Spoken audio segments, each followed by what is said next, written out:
Albert Awol, the voice of the jungle, broadcasting on the DVC to all points unknown. If you're within the sound of my voice, you're listening to Welcome Home Podcast on the DVC.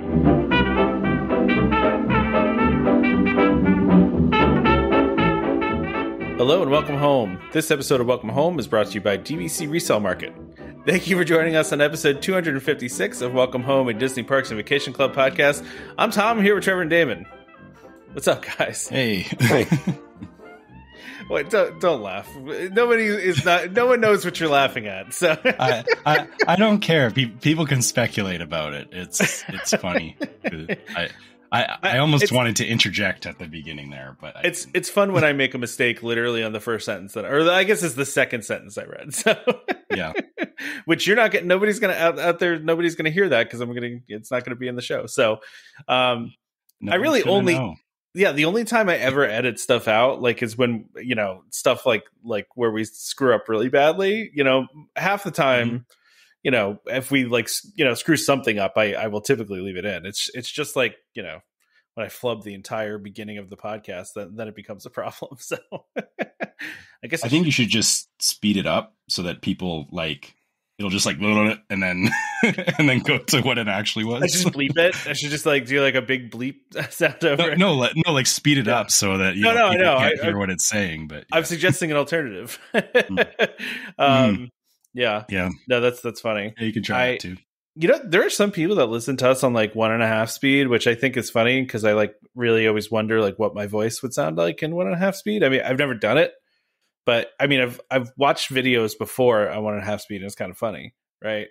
But there are people that do that with audiobooks. Yeah, with audiobooks. Yeah, I do that. Yeah, same thing is I don't want to sit there and listen to the whole book at regular speed, so I can get people wanting to listen to us at half speed. And I'm sure it probably doesn't sound any worse than I think my voice already does sound when I listen to it, but I'm sure I wouldn't like it either way. I mean, I don't like my voice in general, right? So I get it. Damon's just sitting back there quietly because he's eating cereal. So good cereal. Yeah. That's what we determined, that he's having cereal. So, so let's go ahead and get started. Unless there's anything random you guys want to talk about, I'm going to talk about some personal news that I put in the Discord. Was it's a good thing. It's not a bad thing. So I don't want to make it sound like it's a bad thing. But yeah, I'll talk about that because we do have a topic that's related to it. So we can talk about it then. But anything else we want to bring up before we get into this? No, I think I'm good. All right. So Jason G via Discord. Question for next episode. Tips for booking ADRs for a group of 10. Backstory. My family of 4 is vacationing with another family 6 this summer. We're planning on trying to do most of our ADRs together if possible. Any tips on how to book for a group of 10? So I'm sure Damon's going to have some stuff on this too, because Damon, although I don't know, Damon, if you actually do the booking or not. I mean, I don't, but I mean, ours was only a group of 8. No, it's close. Yeah. I mean, just large groups in general, I guess, right? Yeah, I think anything over 6 is kind of... Yeah, I just let the other person decide whatever they want to do and then have them book everything for us. That's the easiest for me. Then they're doing whatever they want, and I don't really care what I do, so it doesn't matter. So that's the way we've done it. Do whatever you want. Just throw us on the... we link our stuff up together, and then just throw us on the... what's it called? That's it. Yeah, I know what you're saying. Yeah. I mean, I just did this, right? So this is a recent experience for me, and this is the trip I'm about to go on is the most people I've ever had on a trip, right? So this is kind of a newish experience for me in dealing with booking for this many people. And so one of the things I realized very quickly, I was on right in as early as I could be in the morning, right? And immediately I noticed when I was putting in 10 for some of the restaurants, it was just immediately saying there was nothing. But then if I put in 8, then all of a sudden there's all these times available, right? So I noticed there's certain restaurants, if you go over 8, I don't know if that's really where the limit is, but if you go over 8, they'll just outright say that there's nothing available. And so what we did for those was we booked the 8 and then we booked another reservation of 2 for around the same time.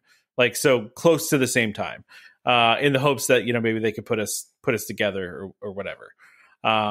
But yeah, so we had to do this for a couple things but it ended up working out actually, because the ones that we needed to do that with, they had times that were either the same time or around the same time. But I would say, maybe just try to break it up between the 4 and the 6, and because it might just be easier to book with 4 and with 6 as 2 separate reservations, and just try to get them really close to each other. That might be a good strategy. But I don't know, Trevor, if you have any thoughts on this. Well, so I had to do this back in 2019 because when I went and met up with some friends in Disney, there was a group it was actually 12 of us, and so the way I approached it was, first of all, from the communication standpoint was, we were all in a group chat, and I said, hey, I'm going to be booking reservations. Are y'all good with this? And, kind of like Damon, people were like, I don't care, just book whatever. But then I just went in and started. So I found a Skipper Canteen booking for the day that we were there. And I just told everyone, I'm like, okay, this is what we're doing. And, didn't really give them an opportunity to debate it because it was such a big group. And I kind of agree with Damon that, if you are going in such a big group, everyone does have to concede that one person needs to be doing it. Or if you're not doing that, then you're forcibly splitting up into multiple groups. Because I get it. Like, you want to have everybody together the whole time. But even like in your scenario, there's no guarantee that, the 8 and the 2 are going to be put together, right? Like they'll try. Yeah. But, if you, depending on the timing and whatnot, they may just say, sorry, that group of 2 is sitting on the other side of the restaurant, too bad, so sad. Well, and my group of 2 is not coming anymore. So now we're just, we're good on all the reservations anyway, but that's how we were able to book them. But yeah. So I do like your idea. I was thinking the same thing about, if you're getting into that big of a group, I think you do have to agree that, try and get a couple of big sit downs together, but again, also look at the restaurant and look at, I think it's also a matter of, certain restaurants can't configure the tables necessarily the way that you want them. Like when we went to Skipper Canteen, they were able, they pulled a bunch of tables together and they made it into one long table, and that was fine. But so, if you went to Primetime 50s Diner, they can't really do that because of the way the restaurant's configured. Like Sci-Fi Drive-In, the ones. Yeah. So if you have to kind of look at the restaurant and look at how the restaurant's configured, and then tie that back to your party. And like I said, it's, it is a discussion with your party. If people don't care, it might just be easier to just do the split into 2 groups, and, you're all there at kind of at the same time, but you're sitting at 2 different tables. Right. Yeah. I mean, you would hope that they'd be able to try to get you together, but like you said, some places it's just not conducive to that, right? Like they just can't, based on their setup, do that. But that's what we did. I actually was able, and I'm not doing a preview for my trip yet, but I actually grabbed a Space 220 reservation for 8 of us, which I was surprised I was able to grab that. It's for lunch, so which I'm actually okay with, especially with the kids and everything. But that's a good thing. I agree. And for 8 people, I was shocked that popped up as an option. But that's what I would say. Maybe just listen, Jason, just maybe concede that you guys aren't going to sit together during these. If you can get reservations around the same time and you don't sit together, I mean, it's not the end of the world. If you could get them all, as one big group of 10, that would be great. But if you can't, you can't, right? So, at least try to book them as the 4 and the 6, and then you can hopefully try to get them near each other if you can't get 10. So that would be my recommendation. Like Trevor said, really good idea to have one person doing this as opposed to multiple people. I for my upcoming trip, we agreed on all the restaurants ahead of time that we were going to try to target, and then I just did all of it. So it was just easier to do it that way. So yeah, sometimes you got to volunteer as tribute. That's exactly right. Exactly right. So Chris had an interesting question here. As I get older, in mid-40s, I find that I do not need or want a whole meal to satisfy us. Wow. Okay. Often I go to a sit down, Disney or not, and my wife and I just want to split an app and an entree. I'm very cautious of the interpretation of this from the server. I tip very well to reflect this, but the server does not know that from the beginning. The issue is I feel the server often makes prejudgments when we do this, and we're never charged a splitting fee. I don't feel like I've ever been anywhere that's charged a fee to split stuff. I guess I don't know. Yeah. But not at Disney, at least. Yeah. Not Disney. Yeah. I mean, I don't, even outside of Disney, but he goes on to say, additionally, I never felt Disney servers downgraded our level of service for this. I just get uncomfortable silence when we do it. Where do you stand on splitting meals at sit downs? Do you mention it to them? You'll reflect it in the tip? I think do what you want to do, right? Like, mm-hmm.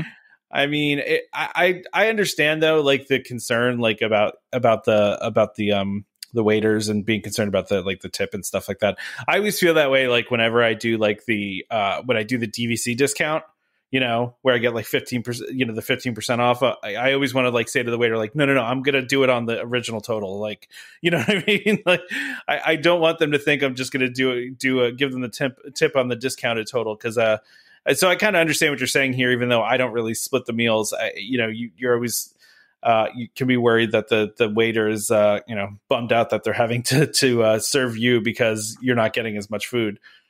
But so, yeah, I get all that, and I agree with the take on it. But I'll also offer this up that, and this is something I heard a while ago, and I don't always, practice this either, but these are, your server is, somebody that you're interacting with for a short period of time. Why do you care what they think? That's a fair point. And I'm not saying it's from like, don't tip or whatever. I'm saying, yeah, absolutely.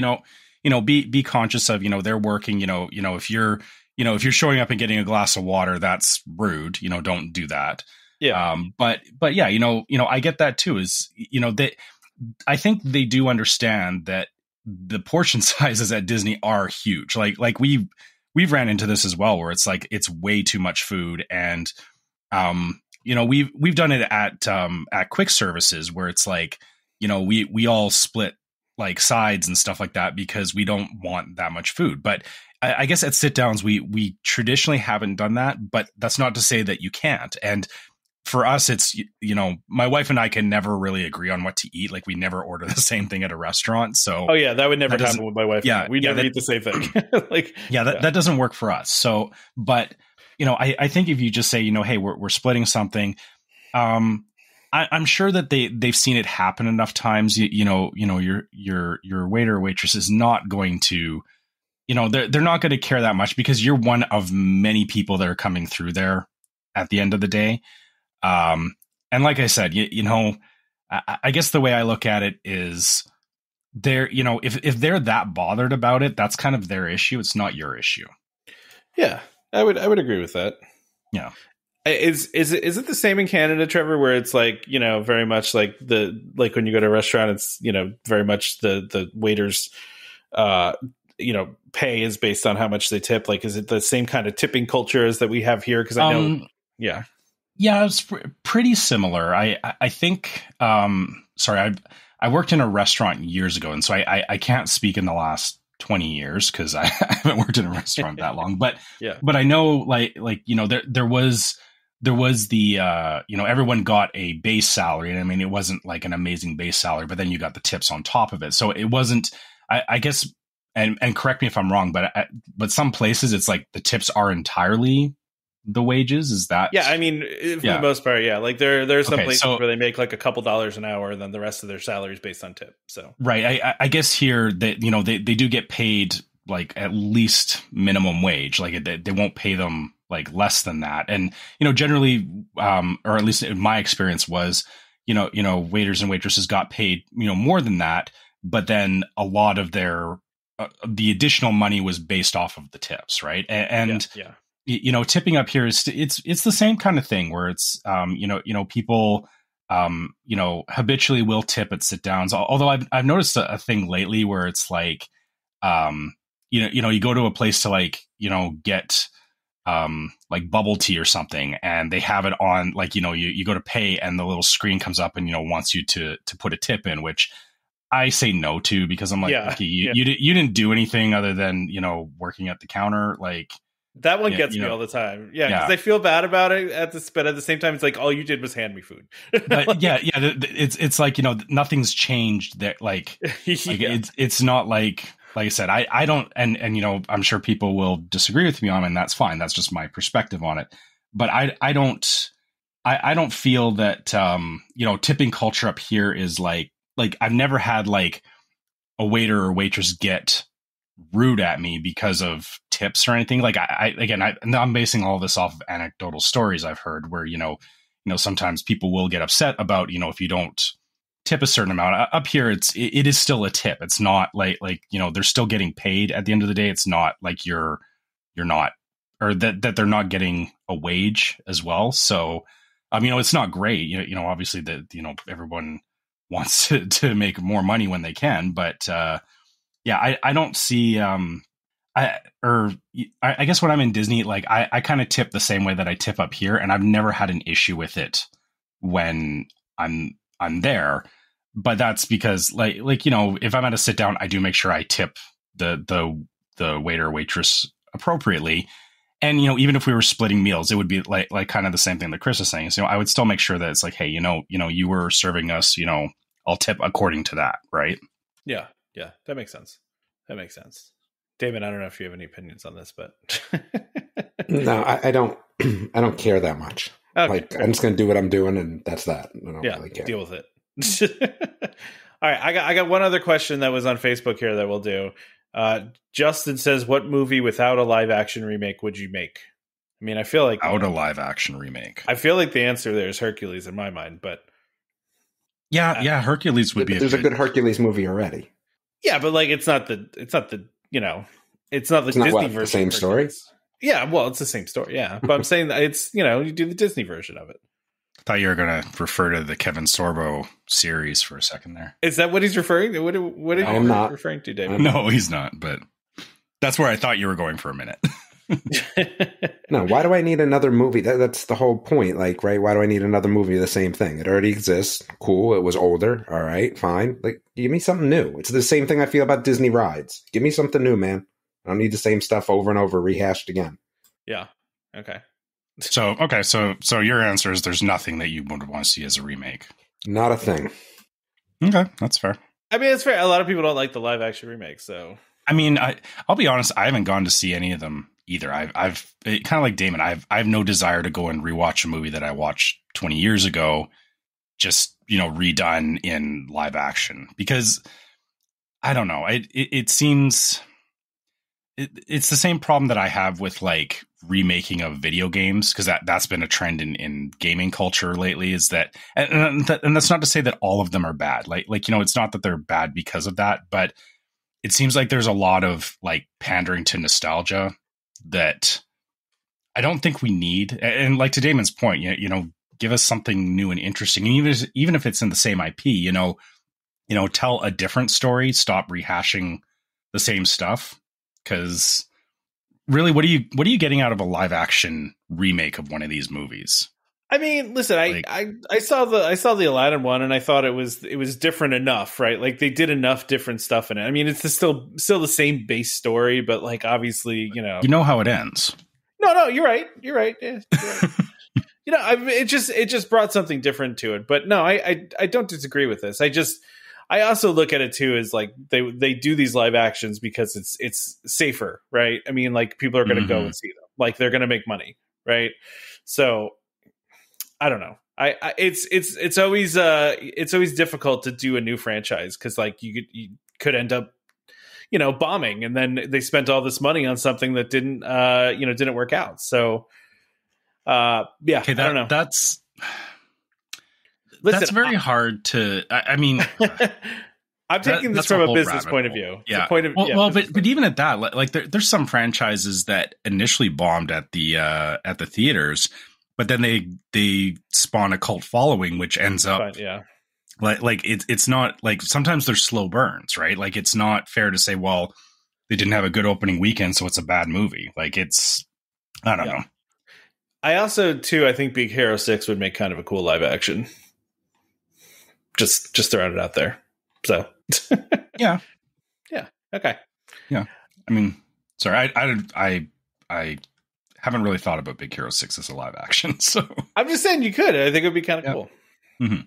All right, so let's move on to DVC stuff here. So first of all, we have the DVC member cruise has been announced for 2025. So this will be taking place. You'll be able to start booking on April 13th, so coming up in like a month here. It looks like it's going to be a 5-day cruise to Cozumel and Castaway Cay. Just looking at these other things. Have you guys, have you ever wanted to do a DVC member cruise? Like, Nope. No, not the least bit. I mean, you do other cruises. You just don't want to do a member cruise. Correct. Okay. You just don't want to be around other DVC members, or? I don't think I need to be around that many of them. It would be too much, man. Some of those people are extra, and I don't need a whole bunch of extra on a cruise ship. You know what I'm saying? Like, it's a relaxing thing. Yeah.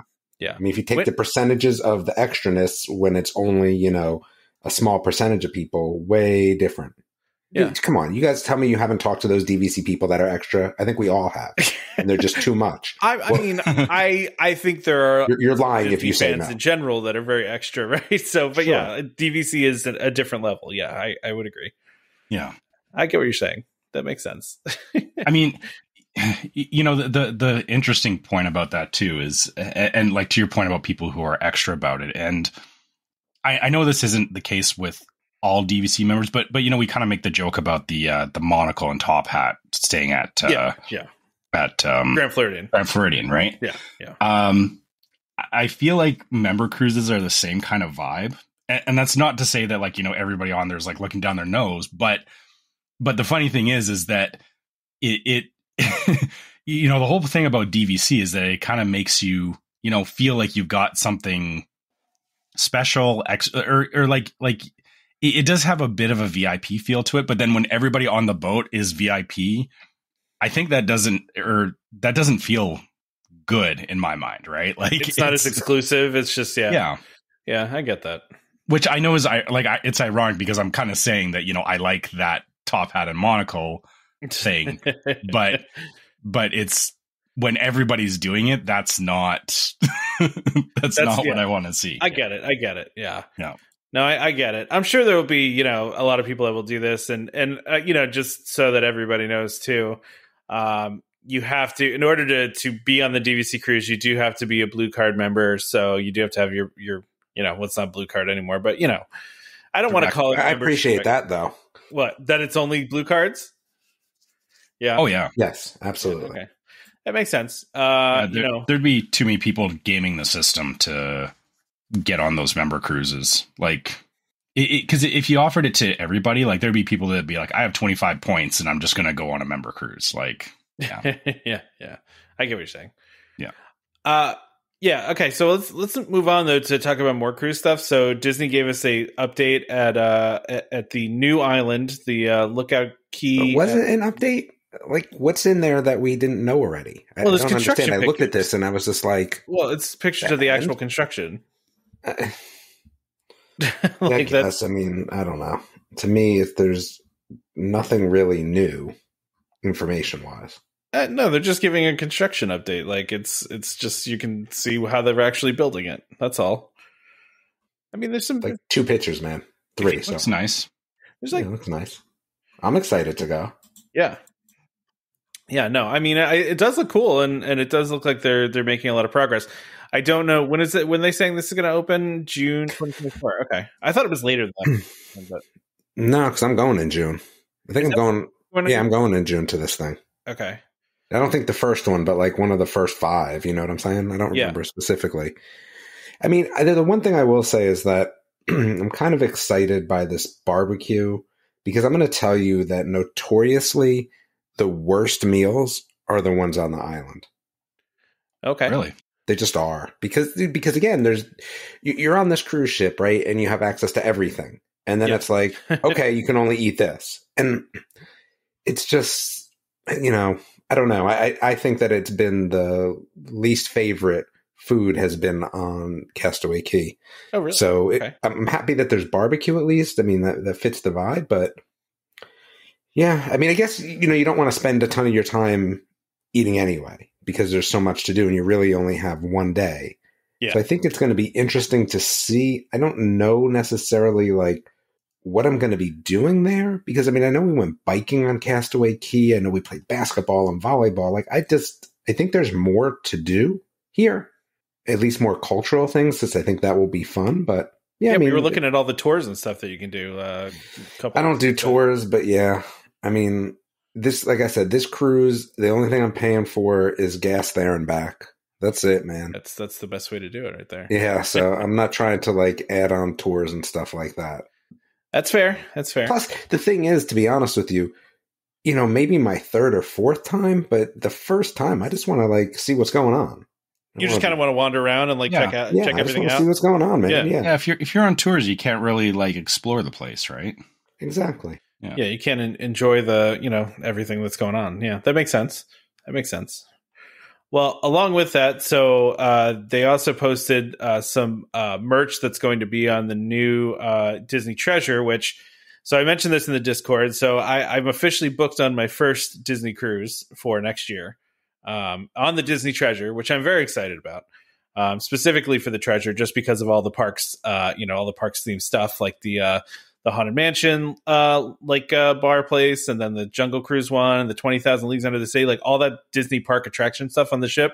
I'm very excited to check all that out. So I'm going to be doing that in May of next year. So if anybody is going to be on the Treasure next year in May, you might be on the same cruise as me. But you really want people on the same cruise as you? Yeah. I like You other do? human beings, Damon. I mean, hey, listen, if the cruise was just me and my family, that would be the best. But Just you have the whole boat to yourself.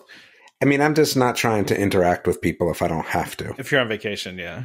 Especially as we're such a short cruise. How many days are you going for? That's the big. It's a 7 day. Yeah, way nicer Yeah. 7 day. How long? How long is your cruise? I think only 3 days. Oh, that's a quick one. I mean, I've done the 7 day ones before, so yeah. I think that they're way nicer because you get a chance to relax. 3 days, it's kind of like you're just going. Yeah. You know, Try you're to just do as much as you can in a short period of time. Yeah, I mean, I don't remember where ours is even going because honestly, the only thing I'm interested in is Lookout Cay. Maybe Nassau. I mean, I don't even know, but we won't even get off the boat that day. To be honest with you. Yeah, this one is my cruise is going to, I want to say Cozumel. I forget all the places it's going. It's like three. There's like 3 stops, and then but this one's like going to Castaway, not to the new one. So yeah, I mean the thing is, like, we were in Jamaica, we were in the Cayman Islands, but like, what are you doing? Like, you're getting off, you're going into port, and then you're, I mean, Cayman was interesting just to kind of see the shops and stuff, but like, not like we did anything. Like, I walked around the Caymans. Okay, cool. You walked around.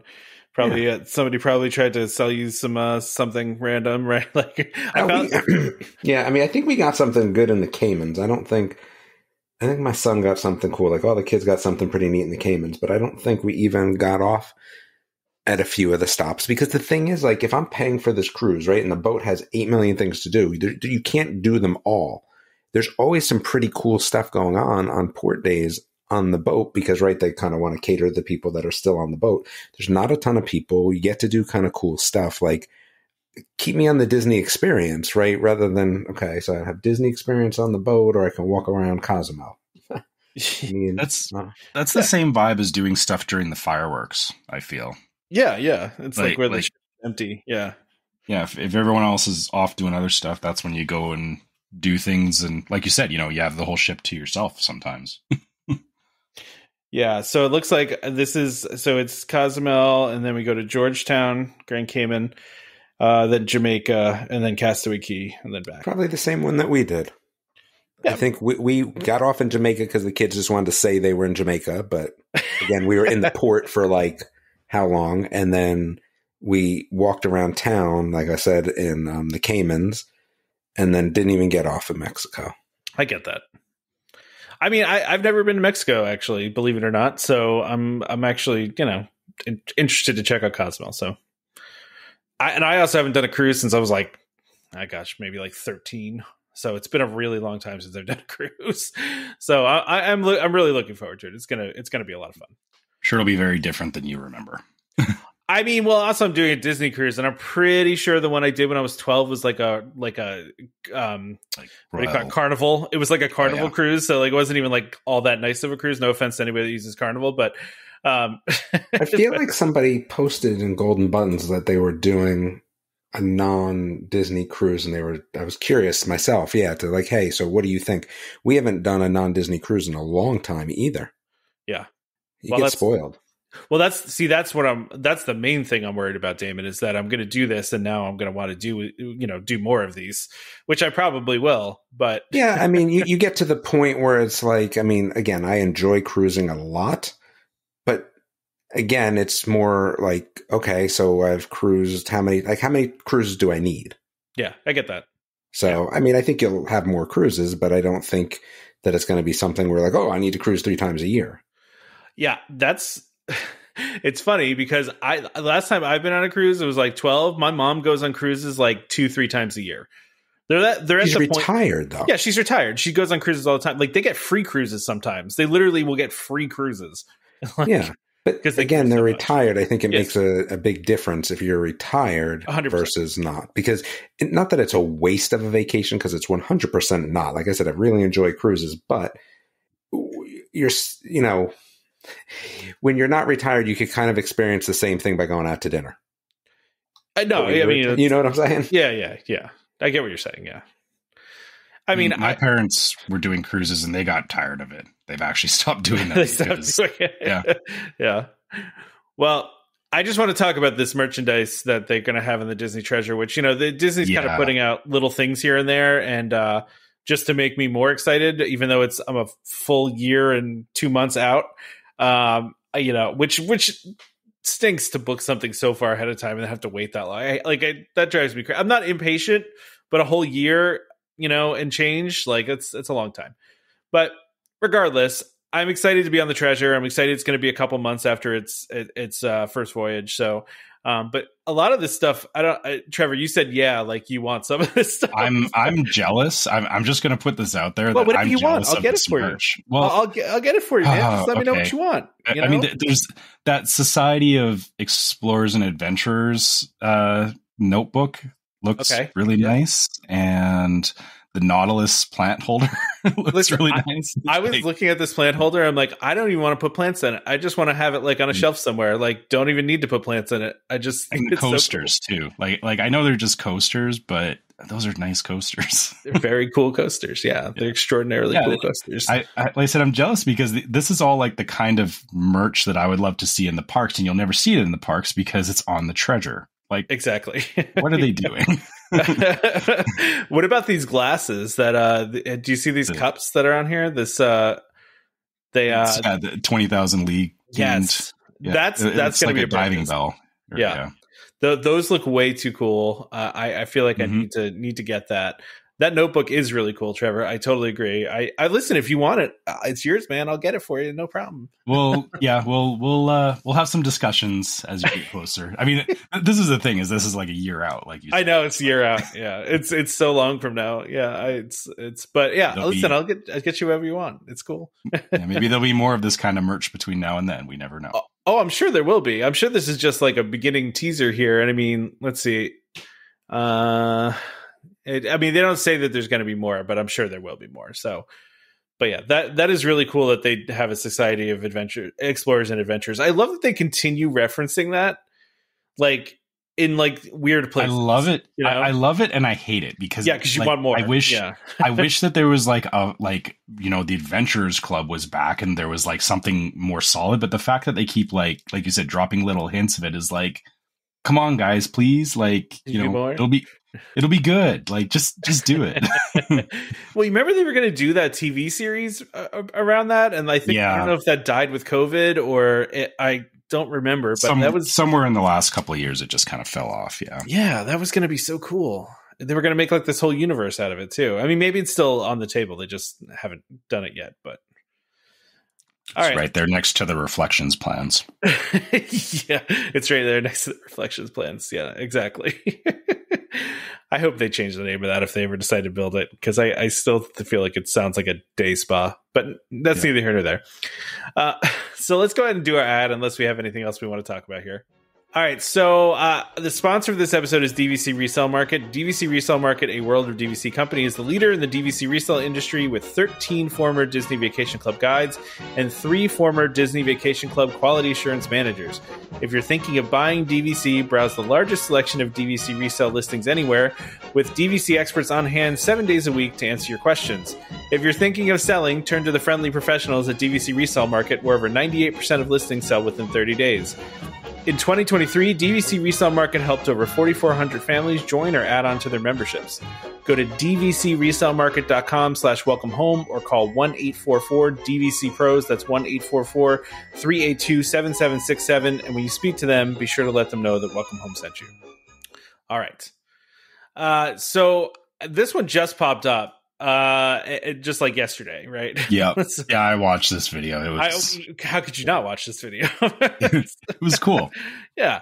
So I don't know if everyone saw this, but and this is has been a running joke with my wife and I for a while. And I don't know why. It's just we always laugh at the way he says hello, so we always go like hello. Like my wife and I do that to each other all the time. We just go hello.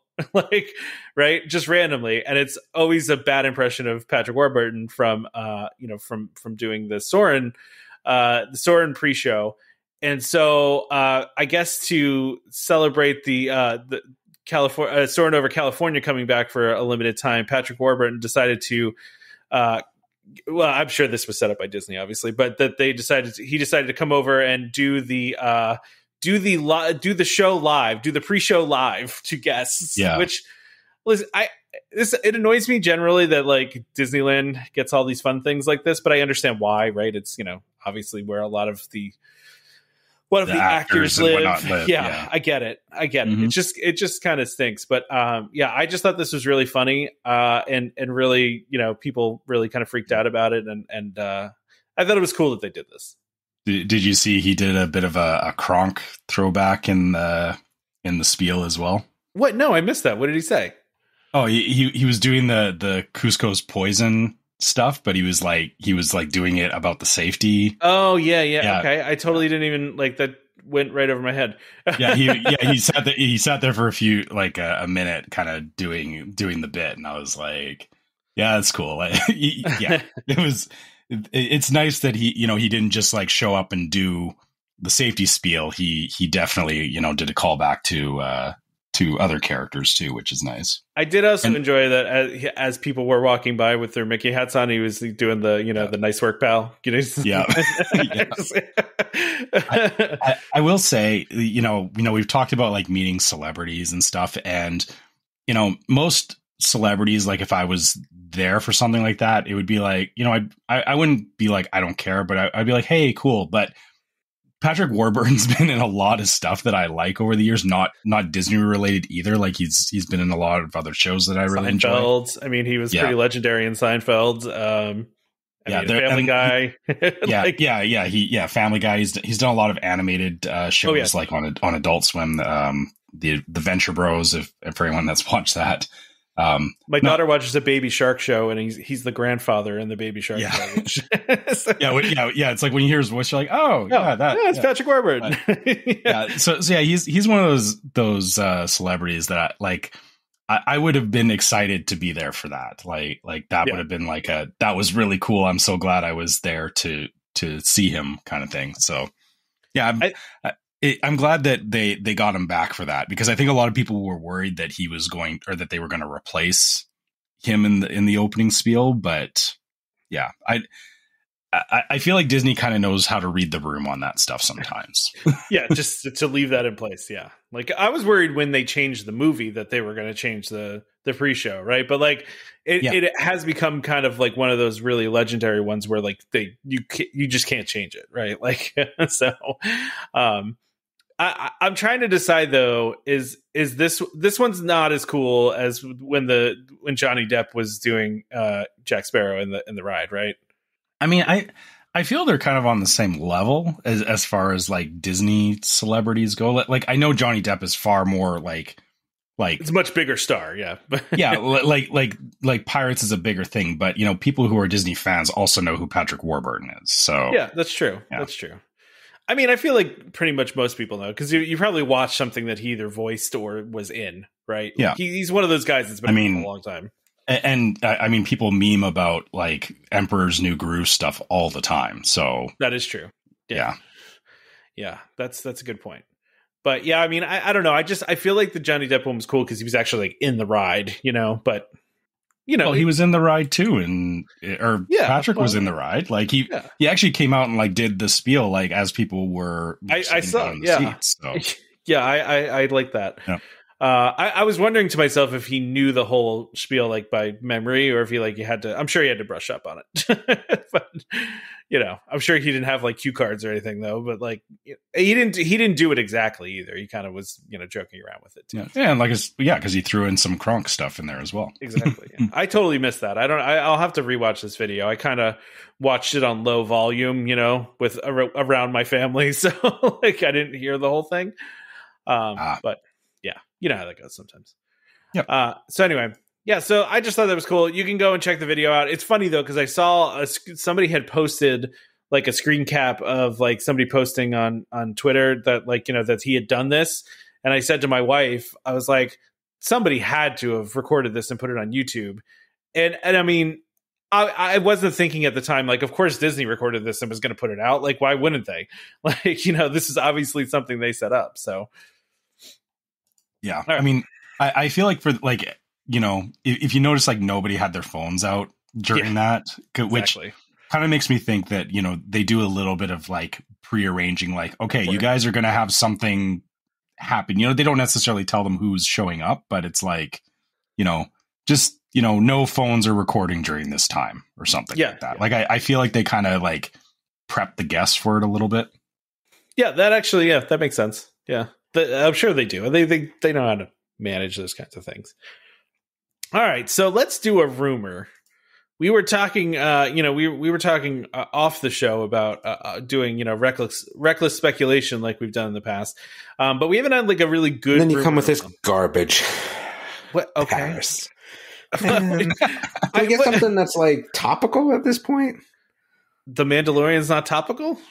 Paris isn't topical for most of us. I mean, that's fair. But apparently, there were rumors that are saying that Disneyland Paris is going to gain a Star Wars land in Disneyland Park, including a roller coaster inspired by the Mandalorian. I guess the interesting part of this statement, though, is that they're going to put like a Galaxy's Edge, but it's going to have a roller coaster. I mean, I don't know, instead of the other rides or in addition to the other rides, or they're going to do a whole different thing there. It looks way smaller. The area that it's going to be in? I don't think they can do everything. Yeah. I don't know. I feel they're trading off. They're trading off one of the other rides if they're doing a Mandalorian coaster. I mean, so what would you trade off? Which one do you get rid of? I think Rise of the Resistance is a much better ride, but it probably takes up way more space than, I don't know, maybe. Yeah, it probably takes up more space, I would say. So if you're doing it strictly on space concerns, I say you get rid of Rise of the Resistance. As far as how good a ride is, want to get rid of. Yeah. I mean, I could do without Smuggler's Run. I mean, you can get rid of that. That's fine. Somebody said in the group they like Smuggler's Run. I mean, they like Star Tours better than Smuggler's Run, and oof, no. I mean, I like Smuggler's Run. I think it's fun. It's a cool ride, but yeah, I mean, Smuggler's Run is, again, I don't think it brought anything new really, but I think it's cooler than Star Tours. Yeah, because at least you're like interacting with it, and like I mean, I feel like they're the same ride. One's just worse.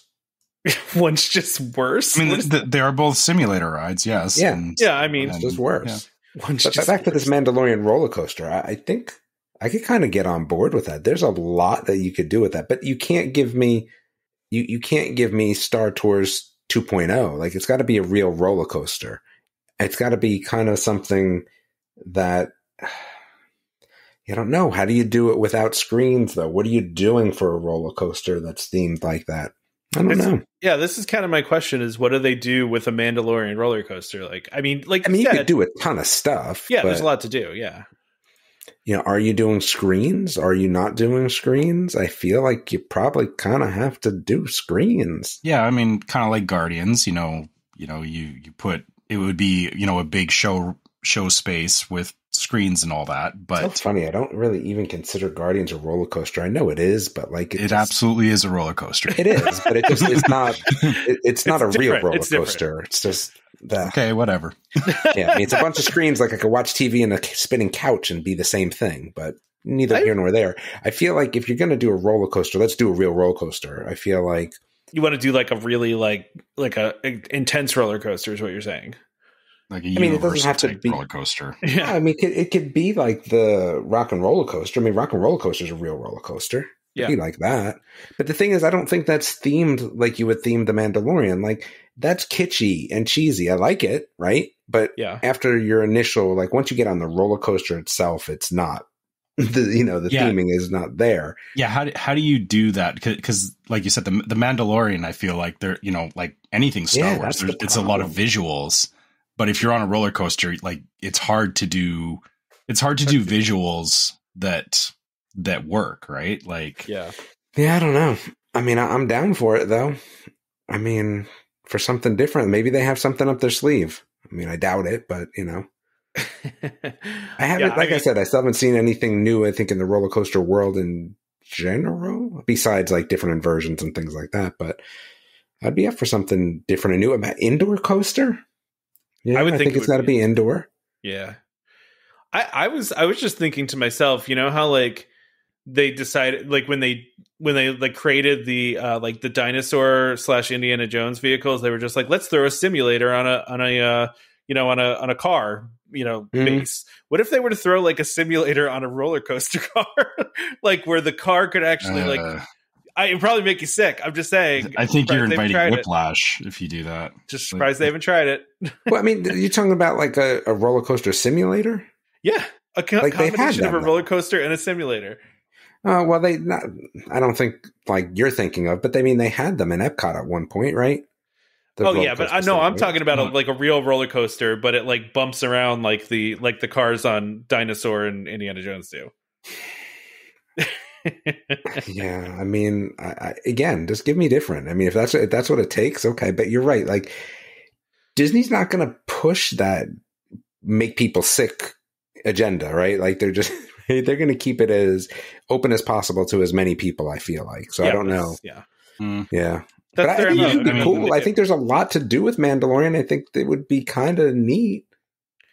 I mean, I almost feel like you have to go with like the whole like the jetpack flying thing that like they did on that show, or like I mean I guess you could do it on a ship or that sort of way, huh?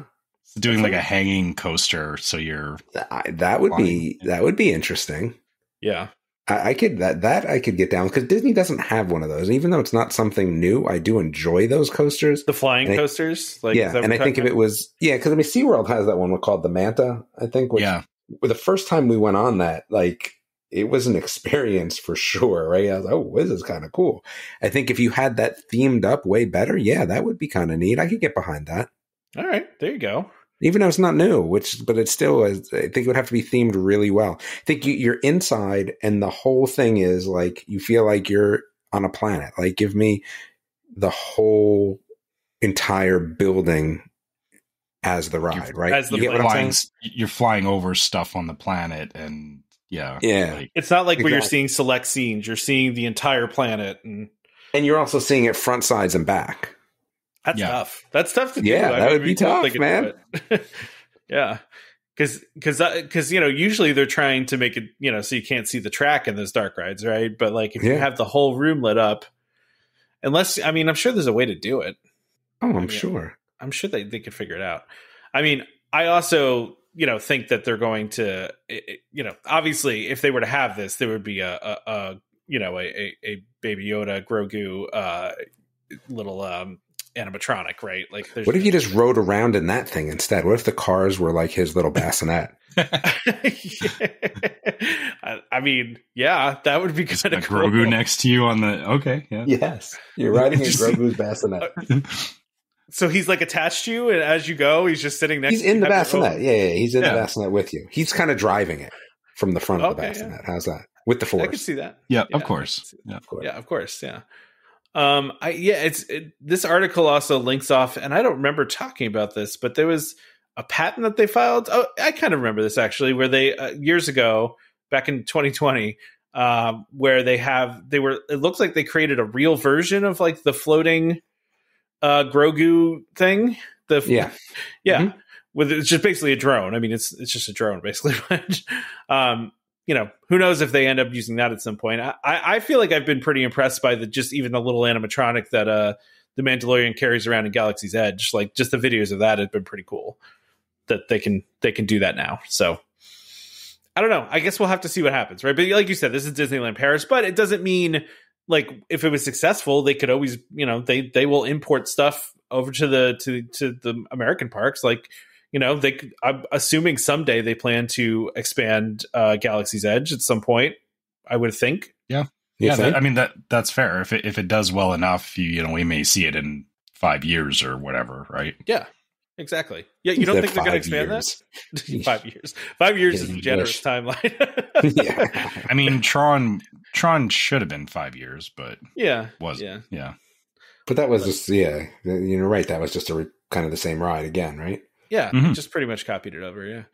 So it would have been here quicker if it wasn't for COVID. Yeah, it would have. Yeah. Yeah, that really messed up a lot of things, didn't it? But anyway, so that's there's a rumor. We did a rumor. So I'm going to try to find rumors every week, David. I know I do like talking. Yeah, I mean, I think that's the differentiator, right, of the podcast is rumors. Why not? They're fun. Yeah. No, I like rumors if I can find them. We can just make up our own rumors. So, to be honest, we could do that too. Yeah, we could do that. Yeah, we could. What were you going to say, Trevor? I was just going to say, I'm sure that our listeners have probably heard and seen rumors, and they'll be sending us stuff. I guess that's a good idea. Yeah, yeah. I guess as long as it's not like completely unhinged rumors is the only caveat there. Like, because there's some rumors I've read that are just like completely crazy. Like, I feel like somebody sent us a rumor recently or posted it somewhere, and I was like, "Yeah, that's not true. Like, that's just ridiculous." I don't remember what it was though, but yeah, I mean, like you said, a feasible, actual that could actually happen. Now, given if you go all the way back to the beginning of our show, the very beginning of our show, you'll note that we did reckless speculation about the permits that Disney was filing. And the rumor was that they were building a gondola system, and a few of us maybe thought that wasn't true. Trevor, I think you were the only one. Yeah, you were the only one that called it. Yeah. I mean, because to me that was not that outlandish, but I get it. But I guess the thing is, if there was like a rumor where like they're going to pick up Disney World and move it to like Idaho or something like that. Like, come on. Like, exactly. It's not happening. Yeah, exactly. You're 100% right. Yeah. So speaking of that, and actually we could do some more reckless speculation on this one. I can't say that for some reason today. I'm getting all tongue tied today. I don't know what it is, but maybe it's because we're doing this on a different day than we usually do. But so Disney has been for, I want to say, like in the beginning of the pandemic, has been working on this thing they're calling Disneyland Forward. Right. Wait, this is Disneyland stuff, so I can leave? I mean, if you want to, you can, but we were going to recklessly speculate about what this is going to be. But I can't talk about Disneyland until I go. Like, see me in 2020. Right, what did I say? Hold on. It's 26. In 26, I'll talk about Disneyland from then on. All right, fair. Okay, then I will take this one, Damon, so you're good. So where Disneyland is a lot different than Disney World is, Disneyland has to get the approval of Anaheim to do just like anything, basically, which can be challenging, right? So they have basically been doing this whole PR push now for a couple of years. And this project is called Disneyland Forward. And by the way, there's a website for this. If you you can actually go and look at the website for Disneyland Forward. It's not like a secret project or anything like that. They've been very vocal about it for a while now. Exactly. And what this is going to be, so it's a proposed almost $2 billion expansion for Disneyland Resort. And that's going to be for hotels and theme park expansions surrounding the current footprint. And so we did talk about this, Trevor, at some point a couple years ago, right? Like But now it's coming to a head because the planning commission of Anaheim voted to approve the proposal. So that's kind of was like their next step. Disney has kind of, you can look at some of the concept art they put out there, and if you look real close, you can kind of see a couple of the things that they are thinking about putting. But I think they've been pretty clear that they're just saying we might do this, right? Like, yeah, it's entirely conceptual. There's no guarantee that this is how it will actually play out. But exactly. I think you're talking about specifically the Neverland stuff off to the one side. There's also Wakanda's in there. I mean, yeah, there's all sorts of interesting, and I want to mention too. So if those that are familiar with Disneyland, it's essentially, let's see, where is it? Both Disneyland and Disney California Adventure would likely expand to west across what is now Disneyland Drive. New Disneyland attractions would be added to what is currently the guest parking lot for Disneyland Hotel. And then Disney California Adventure would expand into the current Simba lot with attractions surrounding the Pixar Pier Hotel. They're proposing adding 2 to 3 lands for each park. And then, what they had in here was Tangled, Peter Pan's, Zootopia, Frozen, Toy Story.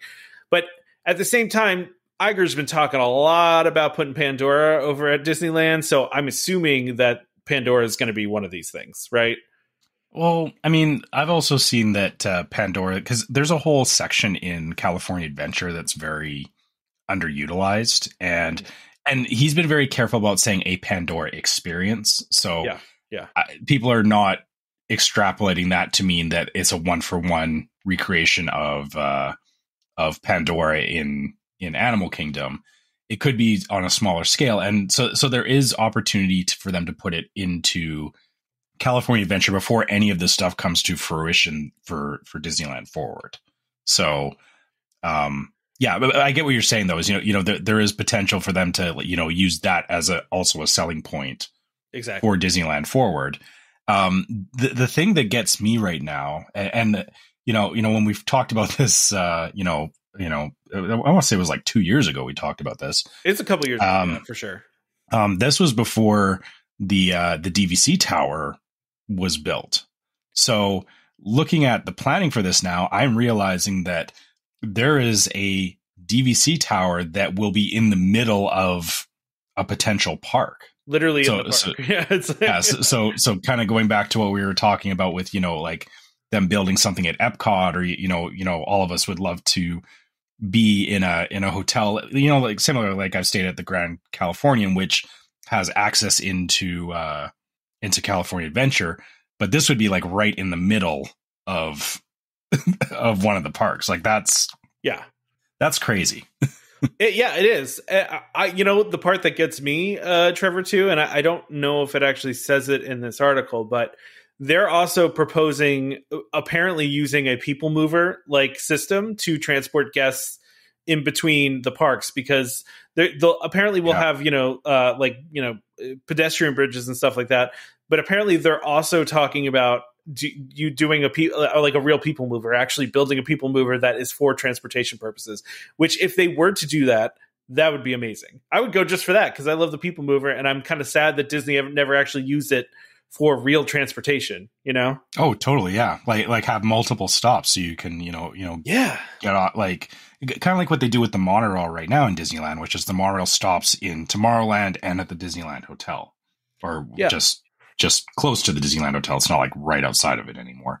But I agree. Is they should be planning for that. Is having means for people to jump between these parks or these sections without having to walk. The distance from where this is being shown to the Disneyland parks, it's still a bit of a walk. Like you're basically walking through downtown Disney to get to any of this stuff from Disneyland Park proper. Yeah. So they kind of have to, right? Like they should have something there, and with all the hotels and everything there, like there should be something now. As far as why we're talking about this, so the like you said, the planning commission approved this 5-1, which is pretty, or almost unanimous. Oh no, almost unanimous, yeah. But this doesn't mean that it's got like the full green light to go ahead, it still has to go before the Anaheim City Council, which will be happening in April. And, based on the Planning Commission, people are very positive about this, that it should go well in front of the City Council. So we'll have to wait and see. Yeah, well, I mean, we will have to wait and see, because if you remember, and they actually mentioned it in this article, a couple years ago, Disneyland started working on a new hotel, and then the City Council basically, there was a dispute with the City Council, and they had to cancel that hotel. Yeah. Remember that? Well, yeah. It was, there was the dispute, and Disney chose to pull the plug because they weren't playing the game with the City Council. Exactly. Because they didn't like their demand, so they were just like, never mind. Yeah, this was back all the way back in this was 6 years ago. So I mean, it was a while ago. And this article also notes too, and I have to find it because I scrolled away from it. According to information shared online by third parties during the planning meetings, there has been discussion of Disney Vacation Club and Anaheim's transient occupancy tax, suggesting that Disney intends to bring another DVC destination to the West Coast as part of the expansion. So, obviously, makes sense.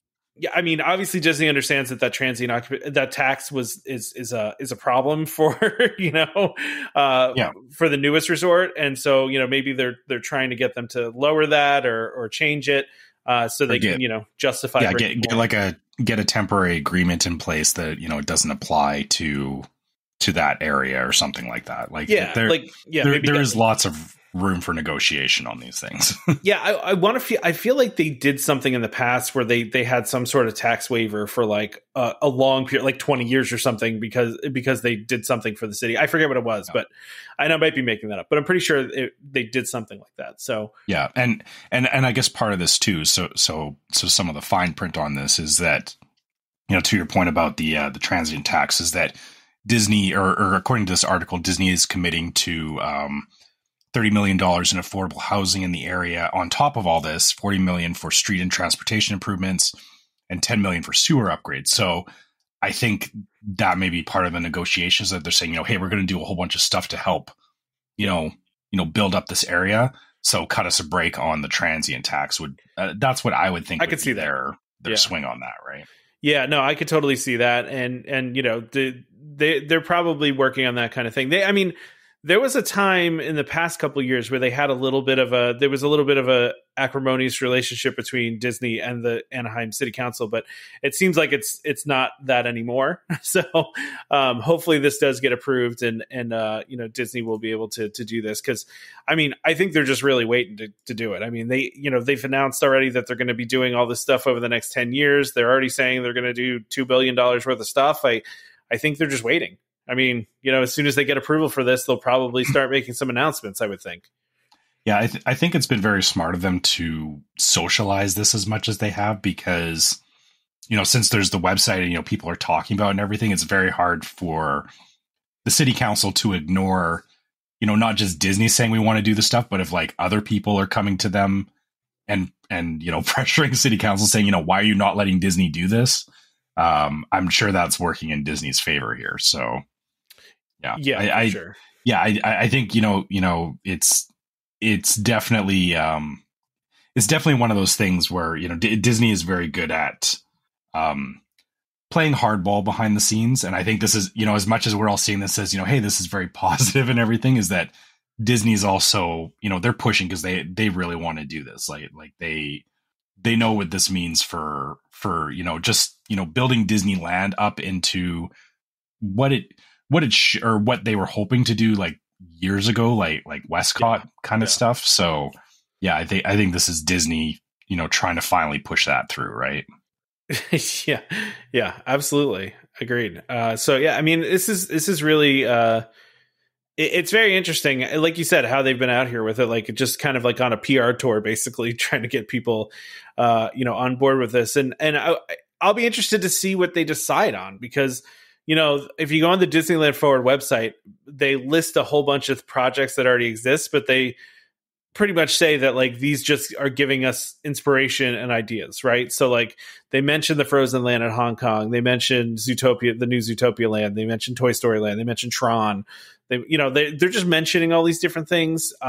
It doesn't mean it's going to happen. I don't know if I mean, they might not even know the full scope of what they're going to do, because this is also two different areas we should note too, right? Like there's one area that's by the parks, and there's one that's like kind of across the way there that looks like they're saying a new kind of Disney entertainment could include theme park, hotel, retail, dining, and entertainment. So like it seems like they're going for something different with that one over there, but I don't really know. More of a self-contained kind of thing, I guess. Like I'm not really sure. I don't know. It's interesting. Which I guess it's funny because like the Disney bubble is kind of self-contained, but yeah, they're making it sound like it'll be. I don't even know what I would equate it to. Like, yeah. The interesting thing though too, Trevor, is like, so if you look at the picture, they have it color coded, right? So they have a bunch of hotels, and then they have a bunch of retail, dining, entertainment, and only one building is colored in as possible theme park experience. Like, what would that be? You know what I mean? Like they just put one theme park experience surrounded by retail in a and building. hotels. Like, yeah, and that's what I'm saying. Like, what? Like that would be really interesting if they just had like some sort of experience that's around retail. I mean, it in a lot of ways like Disney Springs. Like I'm looking at it like it's like Disney Springs, where there's like kind of a hotel, you know, like Saratoga's right over there, and then they have the retail and the dining, and then they had the Void for a while. You know what I mean? Like maybe it's something like that, or like a Disney Quest kind of thing. You know? Yeah, I mean, wow, yeah, Disney Quest West, that would be nuts. Disney Quest West, I like it. It's fun. Disney Quest West, yeah. Disney Quest West. No, I mean, I don't know. I mean, look, these are probably very fluid plans, which, you know, oh, by the way, the Void is making a comeback. I don't know if you saw that, but the Void like went bankrupt during COVID, and now they're like making a comeback. They're like relaunching. So, oh, really? I was not aware of that. So yeah, I saw that. That is good. That is good. That is good. I don't. They've been teasing that they're going to be doing something like new and different. So who knows what that is? But you know, I guess we're going to find out. Hopefully, the VR's gotten better, so it doesn't weigh 1,000,000 pounds on your shoulders. But yeah, and I guess the thing is that you know that it doesn't necessarily mean that they're going to partner with Disney again, because they had a lot of stuff outside of Disney that they were doing. But at one point, Disney they were investors, I think, in the Void. I think they own a piece of it. Yeah. So I don't know if they still do, but yeah. But you know, to your point, it doesn't mean they're going to do anything with Disney. But I would love to see that experience go back to Disney Springs, because I mean that was really cool. I had a lot of fun with that. I would totally do it again. You know, despite the fact that they have to use a crane to lower it down onto your shoulders. I wish I was kidding about that, but it's totally true. Oh no, it was a heavy pack. I know. Yeah, you know, I mean, you know, you went to it. You had to like back up, and they like lowered it onto you. Like, yeah, we did it. I think we did it 3 times total. Yeah, because we did it with my parents, and then me and my son did it twice. Yeah. So wait, is technically half of this expansion going to be considered California Adventure and half of it Disneyland? Like, I'm trying to figure out how that works, because there's orange buildings that say, so half of it is California Adventure and half of it is Disneyland, which is interesting. Yeah, it's like one plot of land, you know? Yeah, so like looking at where the monorail line is, like that's kind of the middle of downtown Disney. You're right. One section of it would be next to Disneyland, and then the other section would be next to California Adventure. Specifically, like you can kind of see where like it's fuzzy in the one picture that it's like that it's Pixar Pier, or not the hotel, but like Pixar Pier is like right across the street. So they I don't know how that, like, because there's also, you know, they've said that that's also expanding west of Disneyland Drive. So right now, like the what's it called? Downtown Disney actually has, like, there's a big bridge that goes over Disneyland Drive. Yeah. But if they're doing more expansion, like, I feel like the entirety of Disneyland Drive will be like underground at this point from looking at this. Kind of what it looks like. Yeah. Yeah. Also, so that other section we were talking about, I scrolled down a little bit further on the page. They said a new kind of Disney entertainment destination. They actually say specifically that it's modeled after Disney Springs. So I swear I didn't read that before I said it, but it says Disneyland guests with Disneyland Resort guests with restaurants, hotels, live music, shopping, ticketed shows, and theme park experiences modeled after Disney Springs. So they're kind of trying to bring a Disney Springs, it seems like, to Disneyland, which they already have Downtown Disney, though, right? I mean, yeah, I was going to say that's not. I mean, to me, that's not the big selling point. But okay, yeah, of course, yeah. No. All right. Well, I mean, I'm sure we'll have more to talk about this, especially once D23 comes. I feel like D23 is going to be one of those D23s that is going to be filled with a lot of theme park announcements, including Disney World and Disneyland. I feel like it's going to be a big one. So and that's what I'm guessing is they're going to announce all these things. I think really they just want to wait until they get all the approvals, right? Yeah, I think April or the city council approval meeting is really going to make or break what we hear at D23. Yeah, exactly. And that's not to say if they don't approve it this time, that doesn't mean that it's dead. It just means that they'll go back to the board and figure out how to get it approved. But yeah, if they get the green light, I would expect we'll start hearing stuff from Disney pretty quick about it. I would agree. All right, so we got one last thing, Trevor. I really need to make like some sort of like sound thing that I can put in here that's like a food alert. So like if people want to leave, if they want to leave, they can. But we're going to talk food. We're going to talk about Easter food. So for the people that are going to be there around Easter time. So this is one of those very limited ones, right? Where it's only for like a week, basically. Well, 2 weeks, I guess. Yeah. So let's see here. I'm just going to look at some of the new ones because I remember some of these, but I'm just looking at this carrot cake, cream cheese, citrus mousse with caramel insert, which they couldn't have come up with a better name than insert. Insert sounds terrible when you're talking about food. Chocolate shell and toasted coconut. That actually sounds pretty good. Where is that at? It's the first one. I went way far down, and I totally. it's the very first one. It's going to be at Mara. That weird. Yeah. That weird. It almost looks like a pumpkin, but not really. I don't know if that's the one or not. I think it's supposed. So. I mean, it's supposed to be like a carrot, but it's weirdly. Yeah. Weirdly shaped. It almost looks like a pumpkin, which is confusing to me. I want to say bulbous. That's a good word for it. I'm also looking here though too. I see some sort of it looks like, is that a Fruity Pebble? What is that? Yeah, I was gonna say that they've got this cereal pop or fruity cereal. Yeah, okay. Yeah, so yeah, it looks like Fruity Pebbles, but they can't obviously say it's a Fruity Pebbles cereal pop. Pebbles. It's very it's 100% Fruity Pebbles.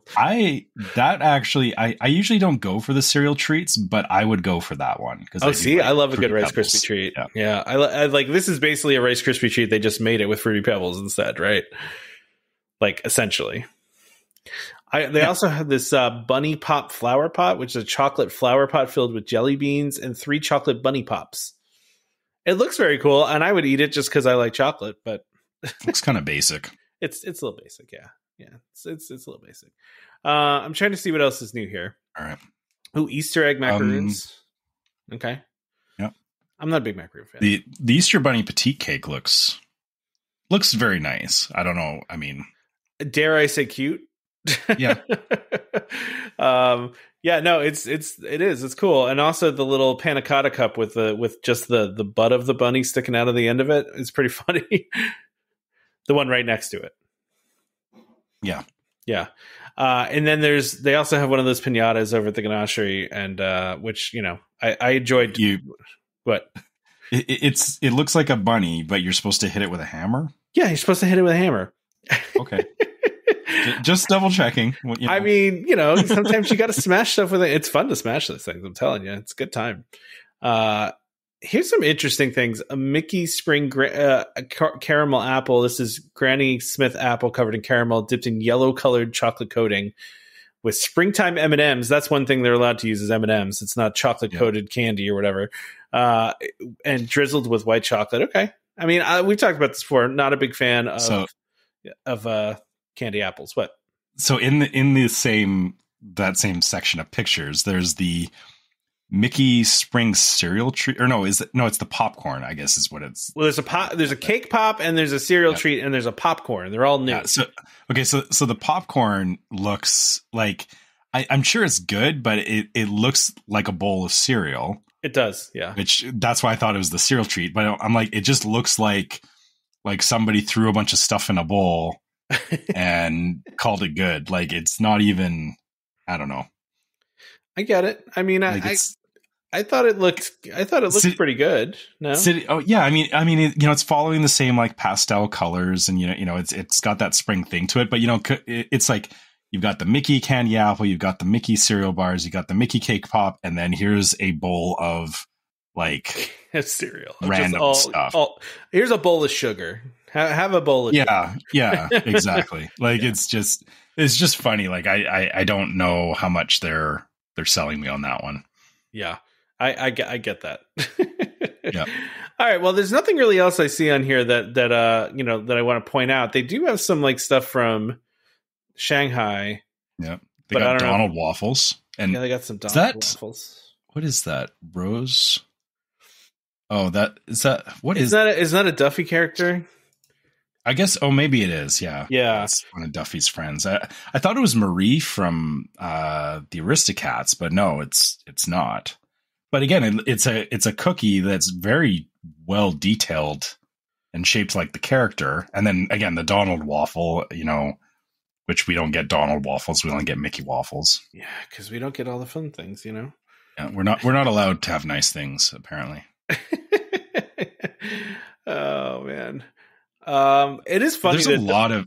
There's a lot of Duffy looking stuff at the. I was just gonna say it's funny because Duffy is like huge in the Asian parks, and no one cares about Duffy in the United States. Yeah, so it's just kind of a weird thing. I don't know. Is Rose part of the Duffy friends? So actually, sorry, I'll throw this one out here because it was kind of funny. We bought the Disney Parks Game of Life game on our last trip, and so we were sitting down playing it. And you get different characters instead of your professions, you get a character. Instead of a doctor, it's like you've got like Genie with you or Figment or whatever.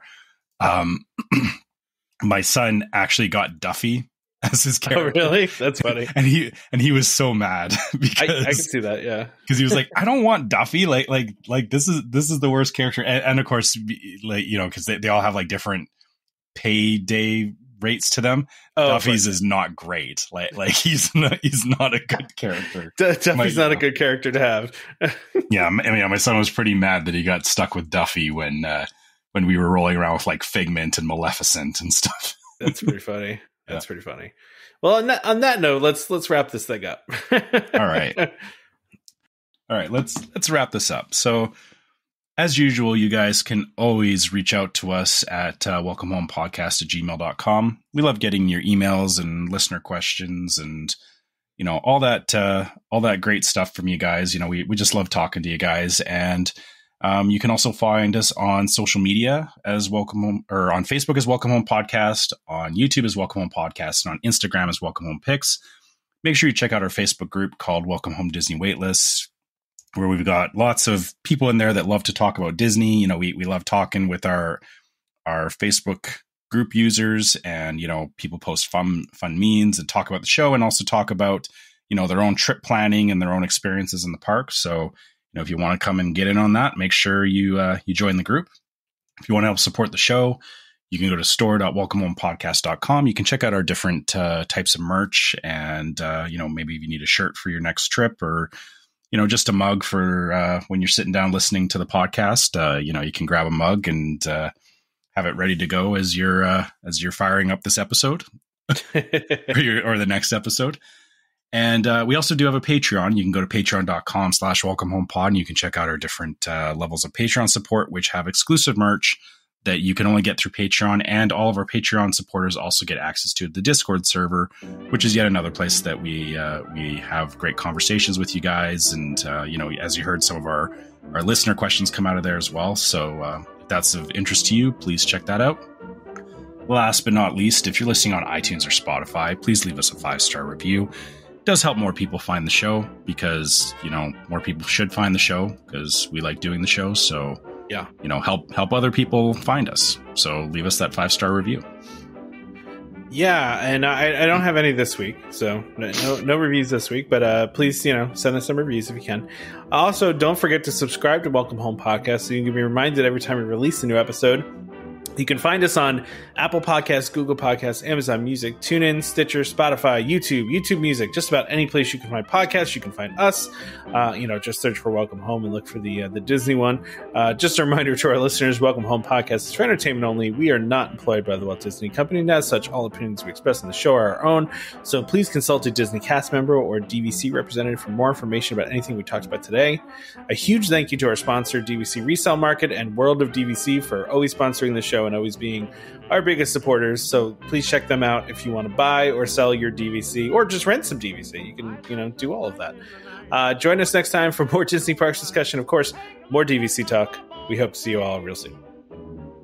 This is Skipper Albert Awol, the voice of the jungle, signing off from Welcome Home Podcast on the DVC. Do a huddle when we hit a chair.